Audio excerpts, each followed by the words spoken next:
그런 말 있죠. 윤석열의 적은 윤석열이라고. 사실은 윤석열은 검증을 당한 적이 없어요. 검찰총장으로서의 검증은 청문회 때 당하긴 했는데 지금 생각해도 부끄러운 이야기죠. 윤석열한테 그때 제기됐던 의혹들을 어떻게든지 쉴드만 치려고 했던 새날 깊이 반성드리면서요. 다시 한번 이게 또 새날을 쉴드를 치면 그 당시에 그러면은 우리 대통령이 임명한 인사를 반대할 수 있어요? 솔직히 말씀드리면 아마 문 대통령 쪽에서도 윤석열이 그런 문제가 있음에도 불구하고 검찰 개혁 등에는 가장 적임자라고 봤기 때문에 임명을 했을 거라고 저는 생각이 드는데 지금부터 우리가 드리는 말씀은 필기를 하셔야 됩니다. 뭐냐면 사람이 하는 일인데 사람이 하는 일을 사람스럽게 하지 말라고 시스템을 만드는 거예요. 법과 제도를 만든다고. 근데 늘 나오는 이야기인데 검찰의 가장 강력한 힘은 LCT에서 보듯이 기소를 안 할 권리 같은 거예요. 권리는 아니지. 기소를 안 해버림으로써 덮는 기술을 갖고 있는 거거든요. 근데 반대로 조국 장관 수사 같은 경우는 보면 지 감정이 거기에 개입이 되면 70군데 80군데 막 압색해가지고 나올 때까지 털어버린단 말이에요. 과잉 수사, 표적 수사. 이거는 내가 봤을 때는 수사권을 완벽하게 뺏지 않으면 계속 발사에 반복될 문제라고 생각해요. 근데 필기하시라는 이유가 뭐냐면 대검 중수부가 특수부의 전신이니까 2008년부터 12년 소위 말하면 이게 윤석열이 한참 특수부 검사로 날릴 때 이야기입니다. 대검 중수부 현재 이 특수부 그 부류가 기소한 사건의 1심 평균 무죄율이 9.6%, 2심 무죄율이 16.5%, 대법원 무죄율은 24.1%. 대법원까지 가면은 기소한 것 중에 4건은 무죄가 나. 엄청 높은 거 아니에요, 이거? 일반 사건 1심 무죄율은 0.36%고요. 이 특수부 개통이 기소한 사건의 평균 무죄율은 1심 무죄율이 9.6%예요. 일반 사건은 대개 보면 무죄나는 경우가 거의 없는 거야. 왜? 혐의가 있고 그걸 수사해가지고 기소했을 때 죄를 지은 사람을 재판에 넘겼을 때 거의 대부분 무죄가 안 난다는 뜻이고 얘네들이 수사하는 거는 조국 장관 수사처럼 표적 수사, 과잉 수사를 하니까 나중에는 그걸 입증하기 위해서 어마어마한 짓들을 하다 보니까 무리를 많이 하고 사실은 죄가 안 되는 것들이라는 얘기죠. 맞아요. 여기 정치 수사고 이걸 수사했던 놈들이 사실은 정치 검사고. 근데 이런 수사가 어떻게 만들어지냐면 자, 한명숙 좌초시켜라. 그리고 그렇게 해서 조작해가지고 수사를 하는 거예요. 맞아요. 유죄를 입증하려고 모해 이중 교사를 내. 가짜로 막 증언하게 만들어. 조국 장관 수사도 사실 그런 수사거든요. 정경심 교수는 대법원 가면 거의 대부분 무죄가 나올 거라고 생각해요. 완전 무죄는 사실상 불가능하다고 보고 없는 거 있는 거 다 털어가지고 이런 상황인 거란 말이에요. 근데 이런 짓을 했던 놈의 지금 대가리가 윤석열이란. 그러면은 정치권 들어갔을 때 윤석열이 했던 수사, 선택적 수사 있잖아. 자기 장모나 부인, 한동훈 뭐 이런 수사는 안 하면서 정치적 수사를 했던 게 한두 건 드러나겠습니까? 검사 생활한 그 기간이라는 게 있는데 이게 윤석열의 발목을 잡을 거다 저는 그렇게 보는 거예요. 그러니까 이거를 언제 해야 될 이야기일지 몰라서 잠깐 이렇게 당황하다가 우선 잠깐 이야기를 하자면 지금 이제 윤석열에 대해서 언론의 윤비어 청구가 시작되고 있잖아요. 그 과정에서 이제 뭐 관상이 좋니 잘생겼니 파평 윤 씨는 역시 다르니 뭐 테마주가 뜨니 안 뜨니 스님이 칭찬을 했니 안 했니 이야기하는데 그 이면을 한번 생각해 보세요. 그 사람 칭찬할 게 없다는 거예요. 그 사람이 검사로서 수십 년을 재직한 사람인데 내놓을 만한 수사가 박근혜 수사밖에 없어요. 근데 그걸 내놓으면 어떻게 되겠어요? 조중동 읽는 사람들이. 그러다 보니까 도저히 이 사람을 어떻게 띄워보려고 해도 띄울 거리가 없으니까 정말로 얼굴 이야기하고 관상 이야기하고 이런 식으로 정말 낯뜨거운 윤비어 청가밖에 벌을 수가 없는 거고 그만큼 아무런 정말 제대로 된 공을 세운 게 단 하나도 없는 사람이에요. 맞아요. 네. 그 특수부 검사라고 하는 게 진짜 막 그 정말 어마어마한 권력의 구조에 놓여 있는 거를 막 해체시키고 그러니까. 온갖 외압 받아가면서 막 그걸 파헤쳐가지고 대법원에서 유죄를 받아내는 상황이 아니라 박근혜. 그 뭐 조선일보까지 등 돌려가지고 수사한 거 그건 누가 못합니까? 솔직히 깨놓고 얘기해서. 나머지 문재인 정부가 윤석열이 하는 권력형 범죄가 뭐가 있었냐고 없었다니까. 조국 장관내가 권력형 범죄예요? 범죄도 아닌데 권력형 비리라고 사모펀드 털었는데 아무것도 안 나왔어. 그래서 표창장 같은 거 수사한 거잖아. 그런 윤석열이고. 다음에 저는 그렇게 생각하거든요. 검찰 개혁해야 된다고 생각하는 국민들 비율이 훨씬 높아요. 윤석열이 저렇게 무슨 마치 그 살아있는 권력에 대한 수사를 했더니 내가 탄압받았다 이 프레임으로 지금 막 그 보수와 진보가 부딪히지 않는 상황이라면 대한민국 어떤 사람이 윤석열마저도 우리 검찰 문제 있으라고 생각할 나라잖아요. 근데 여기서 윤석열이 지금 당장은 이 아젠다 먹힐지 모르겠는데 당연히 국민들은 궁금증이 윤석열이 진짜로 깨끗한 검사여서 자기 측근들과 가족들을 가차없이 쳐내고 어떤 권력에 대한 수사를 했는지 안 했는지 누구나 다 안단 말이에요. 요게 정치권으로 나오고 검증이 되는데 시간 얼마 안 걸려요. 이 새끼 양아치였네. 이런 사람이 대통령을 할 수 있다고 난 불가능하다고 일단 보는 거고.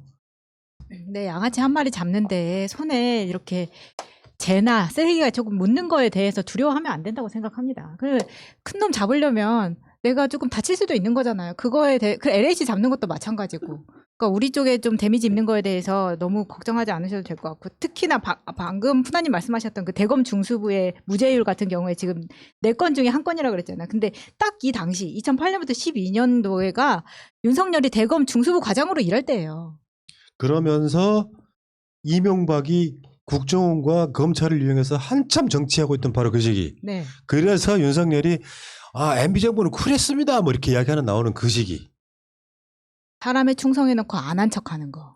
나처럼 떳떳하게 사람이 충성한다고 이야기하면 되잖아. 내가 말했잖아. 저는 사람에게 충성하지 않는다고 말했던 이야기가 그냥 뭐 이렇게 멋있으려고 나오는 이야기가 아니라 사실은 윤석열은 우병우에 빡쳤었다니까요. 대단한 정의로운 검사가 아니라 우병우가 정권의 핵심 실세가 돼가지고 뭔가 이런 걸 저런 걸 하는 데 있어서 윤석열이 어마어마하게 제가 한참 후배잖아 서울대.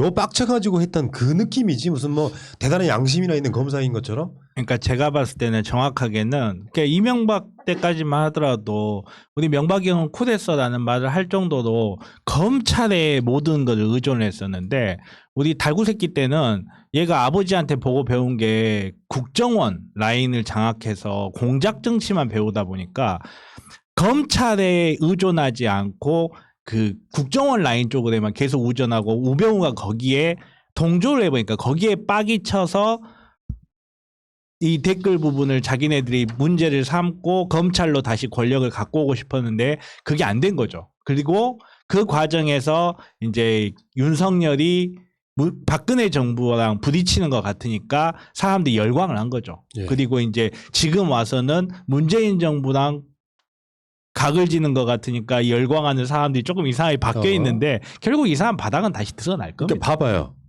윤석열 이자가 최근에 드러나는 정황으로 보면 정치권을 진출하기 위한 느낌이 분명히 있었던 게 우리가 까마득하게 까먹고 있었는데 문재인 정부의 첫 정무수석이 전병헌 전 의원이었거든요.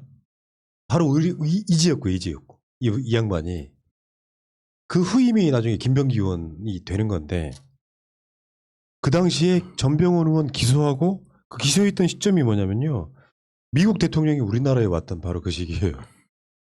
트럼프가 왔던 바로 그 시기라고. 그 시기 그날 전병헌 의원을 압색하는 이 상황이 벌어졌거든요.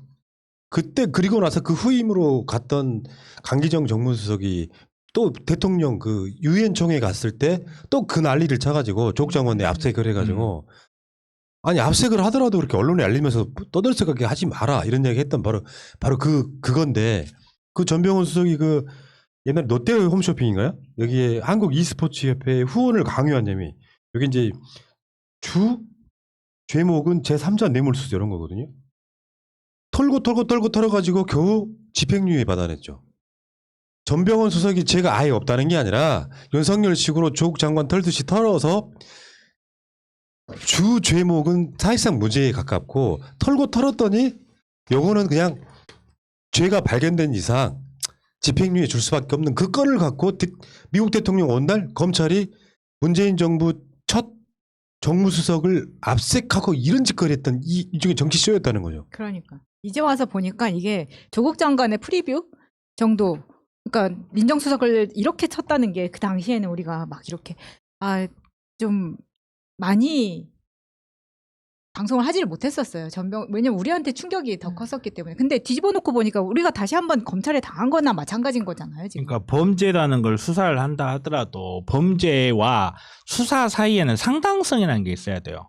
그러니까 말 그대로 비례성의 원칙과 상당성의 원칙이 중요한 게 정말로 범죄가 있는지 지금 현재 의심되는 이런 증거들로 봤을 때 이럴 가능성, 개연성, 혐의가 상당하다가 인정이 돼야 되는 거고 설사 상당하다 하더라도 그 수사를 했을 때 소위 말해서 피의자가 얻을 피해 혹은 사회와 국가가 얻어야 될 피해 사이에서 균형도 이루어져야 되는 거거든요. 근데 이 사람은 그거를 실행하기에는 좀 지능지수가 떨어진 건지 어쩐 건지 그럴 능력은 전혀 안 되는 네. 사람이었다는 건 너무나 확실한 거죠. 그러니까 여기 가장 핵심이 그 대기업 후원금 중에서 롯데 홈쇼핑이 그 e스포츠 협회에 낸 3억 요거를 제3자 뇌물수수로 인정한 제3자 뇌물수수예요. 자기가 받은 것도 아니고. e스포츠 협회 요것만 유죄가 된 거고 나머지는 다 무죄가 됐어요. 그러니까 그거죠. 이 사람은 이게 커버너 컨텐츠로 들어와서 제3자 뇌물죄가 됐어야 되는데 맞네. 다른 데로 들어가야 기분 나쁜 거지. 인마이 포켓을 해야 될 돈이 다른 데로 나가니까 사람이 그러니까 이해력이 그렇게 떨어져요. 우리 줄리 언니도 잘 해줄 수 있는데. 그러니까 그렇게 이제 우리가 한번 소설을 써보는 거죠. 그럴 리가 없죠. 이분께서. 이때 이제 윤석열이 중앙지검장 하고 있던 시절인데 그때까지만 해도 문 대통령 입장에서는 전병훈 수석한테 문제가 있다면 수사해라고 내버려뒀을 거고 나중에 알고 봤더니 털어서 결국 집행유예 나올 정도. 사실 전병훈 수석만 인생이 한 3년 동안 재판받느라 꼬여버린 거거든요. 정부 속에 떨궈져 나오면서.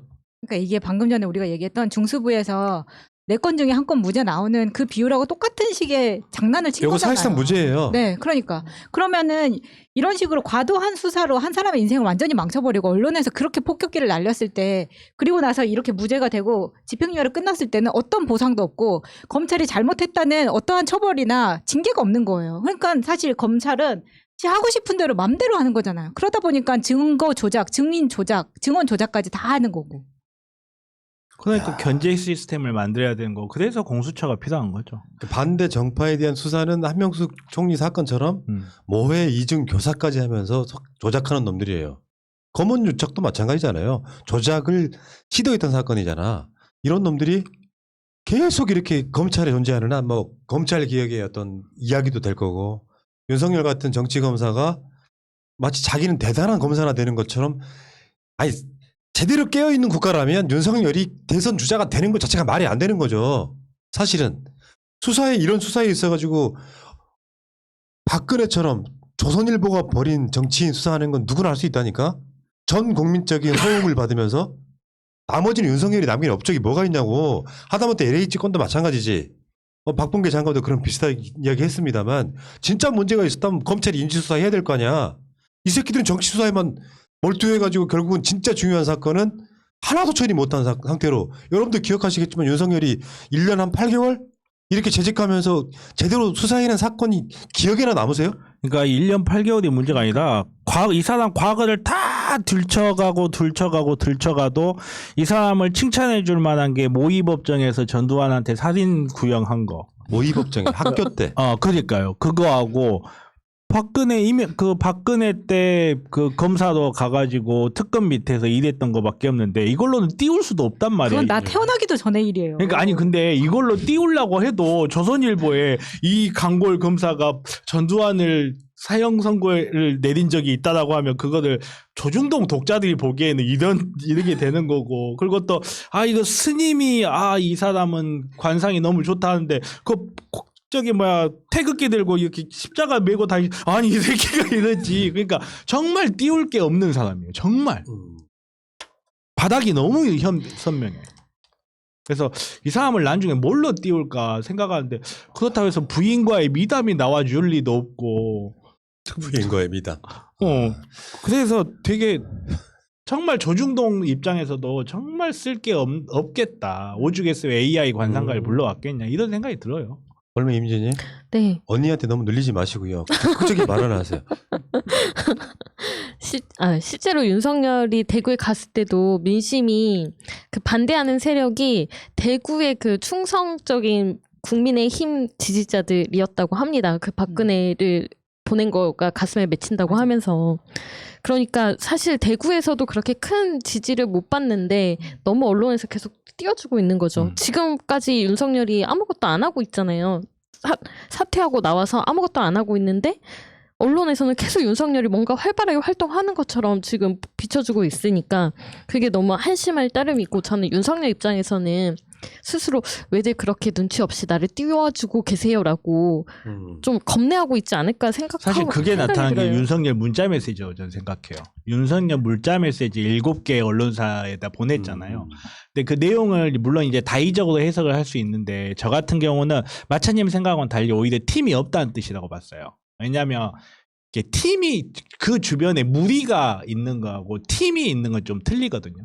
팀이 있다는 건 조직적으로 뭔가 구성해서 움직일 수 있다는 건데 그건 아니고 무리는 있겠지만 그건 아닌 것 같고 그리고 사전에 내가 4월까지는 아무것도 안 하겠다라는 문자를 보냈던 건 나 4월까지 건들지 마. 이 말로 제가 봤을 때는 좀 비춰졌거든요. 그리고 추미애 장관님께서도 비슷한 지적을 오늘 하셨는데 지금 윤석열이 정치적으로 뜨면 뜰수록 윤석열의 징계 사유가 입증이 돼버려요.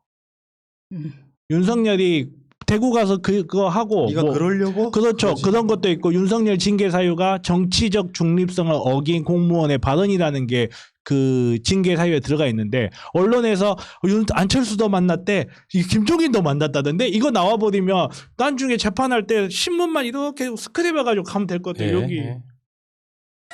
자, 지금 검찰총장 후보 추천위가 구성이 완료됐습니다. 위원장에는 박상기 전 법무부 장관, 22일까지 국민 추천을 받을 예정이래요. 검찰총장을 누구 시켰으면 좋겠냐? 그럼 막 여기에 이제 막 이성윤 나올 거고 당연히 열린민주당에 막 황희석 이런 분들 나올 거예요. 가능합니다. 나는 그 고정관념을 깨는 게 중요하다고 생각해 일단은. 근데 저쪽에서는 다른 방식으로 만약에 예를 들어서 비검찰 출신을 검찰총장에 앉히면 어마어마한 저항이 있을 거야. 물론 그것도 나중에 진압이 되겠지만 검찰총장 출신으로 앉힌다면 나는 어떤 욕을 먹더라도 난 이성윤 시켜야 된다고 생각해. 저도 그렇게 생각합니다. 네. 왜냐하면 결자 해지 같은 게 돼야 돼요. 뭐 문 대통령 경희대 후배고 추미애 라인이고 뭐 이런 소리는 이게 두려워가지고 자꾸 돌아가니까 뭔가 안 되는 거야.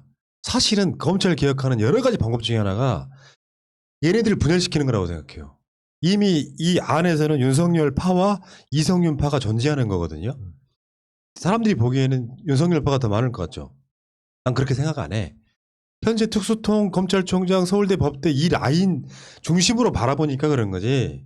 그래서 뭐 언론사들은 이성윤이 왕따인 것처럼 표현하지만 그렇지 않습니다. 왜냐하면 추미애 장관 때 이미 인사했던 그 라인들이 있잖아요. 나름대로는 그 라인들에서 정말 나쁜 검사들을 많이 빼냈다고 생각을 하거든요.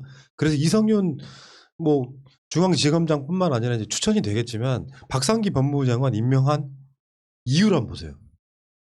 검찰 개혁하겠다는 거예요. 박상기 장관이 윤석열이 했던 이야기들 딱 최근에 그 뉴스타파 등에서 다 증언을 했지 않습니까? 박상기 장관 임명 자체로 굉장히 개혁적인 사람을 검찰총장에 임명하시오라는 뜻입니다. 그게. 그러니까 저는 딱 하나 의견이 있는 게 저는 결자 해지가 아니고 EJ라고 생각해요. 말 그대로 이성윤을 거기다가 앉혀놓음으로써 이렇게 남아있는 윤석열 파와 윤석열 파를 너네들이 그동안 많이 당했지? 좀 정리 좀 해. 그리고 우리는 검찰개혁 뚜벅뚜벅 진행해 나가면 설사 이성윤이 우리가 몰랐던 제2의 윤석열, 사람한테 윤석열 비교하는 거 아니거든요. 아무튼 윤석열이라 할지라도 어떻게 할 수가 없어요. 이미 그때는 유머를 했으면 웃을 타이밍을 주세요. 전 진지했거든요. 부서지었어요. 그러니까 그런 게 형상을 만들어 놓고 우리는 검찰 개혁 쭉 지나가면 그때쯤에는 검찰의 수사권이라는 것 자체가 없어질 테니까 하고 정말 마무리 하면서 이의제의 용어도 탁 던져놓는 거예요. 예. 그러니까 다시 말씀드리지만 검찰이라고 하는 조직의 상리를 보면 이성윤이 들어오면 반발할 거다가 아니에요. 가장 권력에 민감한 새끼들이 검사들인 거야. 예를 들어서 내가 검찰 나가고 싶은 생각이 없어. 그러면 당연히 이성윤한테 줄 서는 거죠. 사람을 잘 배치하는 게 개혁의 첫 번째입니다. 난 일단 그렇게 보고 우리들이 뭐 검사들 많이 모르니까 떠오르는 사람이 이성윤이긴 한데 지금 프레임은 이성윤 비서울대인 이성윤을 다구리 놓는 그 프레임 속에 오히려 이성윤한테 그 권력을 줌으로써 검사들이 어떻게 하는지 보는 것도 좀 재밌을 것 같아요. 다른 사람들 진짜 사상 초유의 비검사 출신 법조인 거기 검찰총장 하는 부분 되면은 어떻게 보면 그런 거 있잖아요. 왜 뭐 물론 검찰총장 그러지는 않겠지만 완전히 그쪽 무리에 속하지 않은 사람 데려다 놓으면 있잖아요. 의전하는 입장으로 바뀌는 경우가 되게 많아. 뺑뺑이 그렇죠. 돌리고 예. 거기를 잘 모르니까. 그래서 아직까지는 검찰 출신이 검찰총장을 하는 것도 나쁘지 않겠다 이런 생각이 들었고 추미애 장관이 요즘에 이제 많은 곳에 이렇게 인터뷰를 하고 돌아다니시죠. 추미애 장관 인터뷰하는 사진을 하나 보니까 제 뒤에 있는 거 똑같은 요거 뒤에 봐봐요. 추미애 장관 들고 있는 요거 있잖아요. 목판. 그렇네. 제 뒤에도 있죠. 똑같은 거. 추미애 장관 지금 여의도에 만들어진 사무실에서 찍은 사진이에요. 추미애 장관 뭐 월요일 날 나오시니까 이걸 한번 보여드리도록 하겠습니다. 언론 사주를 많이 만나던 윤석열 마지막 정치 검사해야 된다. 오늘 그 오마이뉴스 인터뷰 보니까 굉장히 많은 이야기를 쏟아냈더라고요. 조중동 외에도 윤석열이 만난 언론 사주 많다. 그렇겠죠. 왜 그랬을까요? 정치하고 싶었던 것 같아요. 대놓고 이야기는 못하지만. 그러면 그 시작이 전병헌 수사부터 시작되는 건가? 그런 욕심이 있었던 건가? 근데 그 욕심을 그런 식으로 풀면 되겠습니까? 아, 또 열받네. 그게 시작이었다는 걸 우리가 너무 늦게 눈치를 챈 것 같아요. 아니 결과론적으로는 무슨 이야기는 할 수 있는데 추미애 장관 이야기처럼 윤석열이 조중동 외에도 다른 언론사들을 만난 사람들 많다. 그럼 얘는 내가 봤을 때 그냥 이런 거 있잖아요. 그 스타 검사? 관종? 약간 꼭 좀 뭐 대선을 나갈 생각이 있었든 없었든 간에 그런 걸 즐기는 자.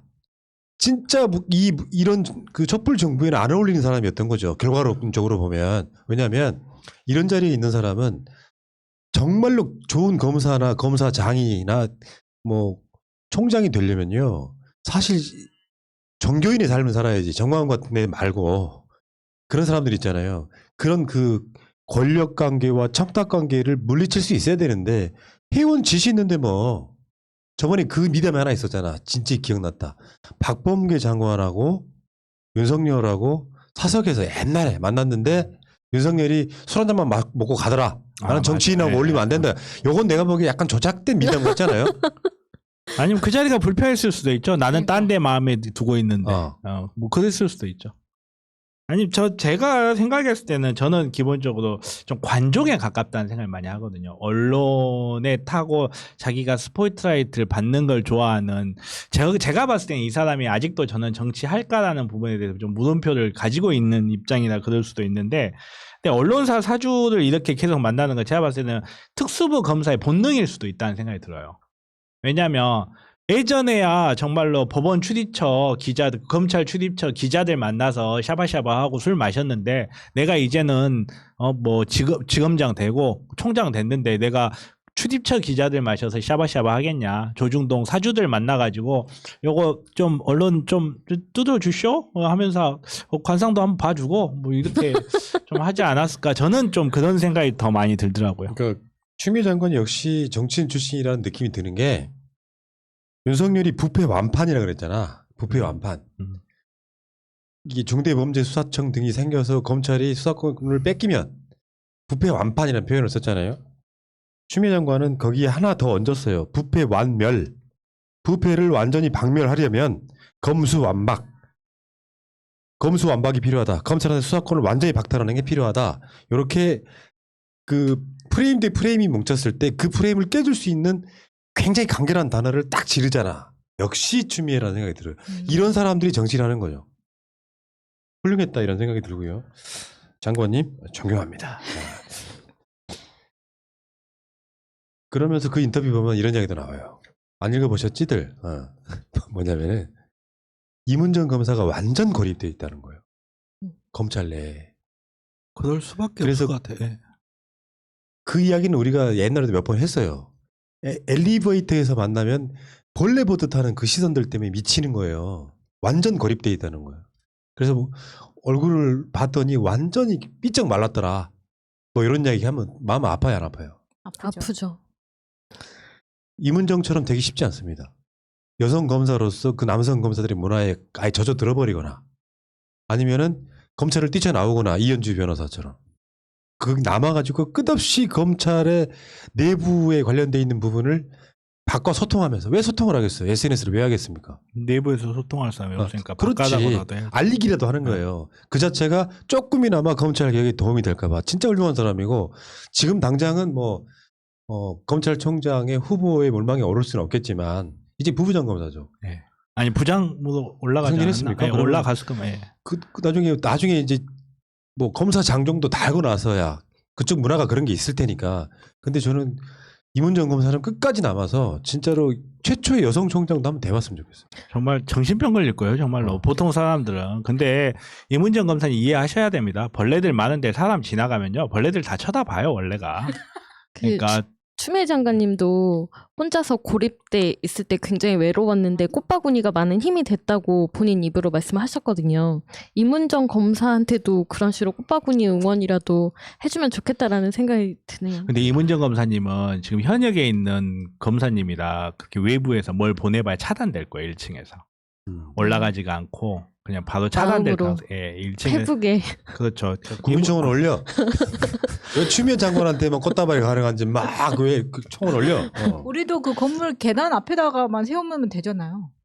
그럼 성년이가 아, 가져갈 됐고 수도 좀 있어요. 중요하지 않은 거예요. 배고프다고. 집중해. 갑자기 꽂혀가지고. 꽃다발은 마음속에 있는 거예요. 자 여기까지 하겠습니다. 어디 있지?